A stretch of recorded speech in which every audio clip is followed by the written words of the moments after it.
ಗಿಫ್ಟಾ? ನೀ ತಂದಲ್ಲ ಗಣಾನಿಯಾ? ಏನ ಗಿಫ್ಟು? ಕಣ್ಣ ಮುಚ್ಚು. ಕಣ್ಣು ಮುಚ್ಚೋದಾ? ನಾ ಕಣ್ಣು ಮುಚ್ಚಿಲ್ಲ, ನೀ ತಪ್ಪ ಗಿಫ್ಟ ಎತ್ತ ನೋಡೋದು? ನೀ ಕಣ್ಣ ಮುಚ್ಚಲತ್ತ ಗಿಫ್ಟ್. ಇದೇನಡ ಬಂಬು? ಸರಿ, ಕಣ್ಣು ಮುಚ್ಚಿಬಿಟ್ಟೆ. ಅದೇ ಹತ್ತು ತಿರುಗು.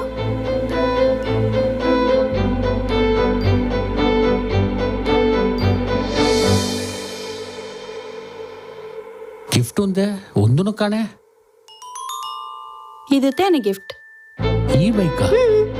ಗಿಫ್ಟಾ? ಎನಗವ? ನಿನಗತ್ತಾ? ಈ ಬೈಕು ಇದು ಎನ್ನ ಅಣ್ಣನ ಬೈಕು. ಎನ್ನ ಅಣ್ಣ ಸತ್ತಗಿಂದಾಡು ಎನ್ನ ಅಣ್ಣನಿಗೆ ಏನವ ಇದು ಎಂಗ ಮನೆಯವೇ ಅಟ್ಟ. ಈಗ ಎನಗೆ ಎಲ್ಲವೇ ಇದಿಗಿಂದಾಡು ಇದು ನಾ ಎಲ್ಲವೇ ನಿನಗತ ಸೊಂದ.